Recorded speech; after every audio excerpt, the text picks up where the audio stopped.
এই তো ভাইয়া এসেছেন হচ্ছে বগুড়া থেকে। বগুড়ার একদম অনেক অনেক পপুলার কন্টেন্ট ক্রিয়েটর একজন, তিনি হচ্ছেন বগুড়ার ভাষায় কথা বলেন। তো আমার অনেক ভালো লাগলো, ভাইয়া বলতেছে আমার ভিডিও দেখে। থ্যাংক ইউ ভাইয়া। তাহলে আমি না আপনার ইন্টারভিউ পারছিলাম আপনি পেজতি। আচ্ছা আচ্ছা, কেঙ্কা আছেন বনি? তো ভাইয়া বলবে হচ্ছে বগুড়ার ভাষায় আর আমি বলবো গাইবান্ধার ভাষায়। আজকে হচ্ছে গাইবান্ধা ভার্সেস বগুড়া হয়ে যাক। আচ্ছা, আপনাদের এই যে গাইবান্ধা নাম দেওয়া হয়েছে, সত্যি সত্যি কি গাইবান্ধা আছে আপনাদের এই গাইবান্ধা? গাই মেলা আগে বান্ধা ছিল, এখন ছাড়িয়ে দিছি আমরা গাই।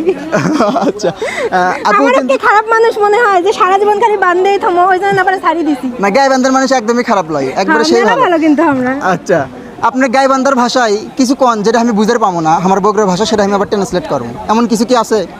আমরা হলে গাইবান্ধা আর বগুড়ে এনকে একটা জায়গার দাঁড়িয়ে আছি, এই যদি এক কিছু কই তাহলে ওয়ার্কআউট লাগবে না, মানে আমার হেরে ওঠা বসা চলাফেরা শখ বগুড়ার মানুষের সাথে। এই জন্য এমন কোনো কথা নেই যে বগুড়ার লোক কবি আমরা বুঝবার পাবো না, আমরা কোনো বগুড়ার লোক বুঝবার পাবি না। আমার হেরে ভাষার মধ্যে কিন্তু মেলা মানে মিশালি ভাষা আছে, সাত মিশালি। বগুড়ার লোক কয় সেগুলোও কিছু কিছু আমরা কই সেগুলোও বগুড়ার লোক কিছু কয়।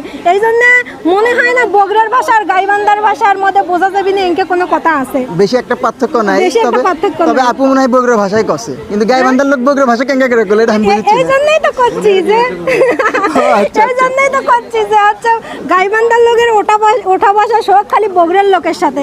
এই জন্য আর ভাষার মধ্যে সাত মিশালি আছে, মানে মিশাল আছে। আচ্ছা, বুঝে পাইছি। যাক আপু, ভালো লাগলো। আর আপনার জন্য শুভকামনা, একদিন এগিয়ে যান, অনেক দূর এগিয়ে যান। ধন্যবাদ। ধন্যবাদ।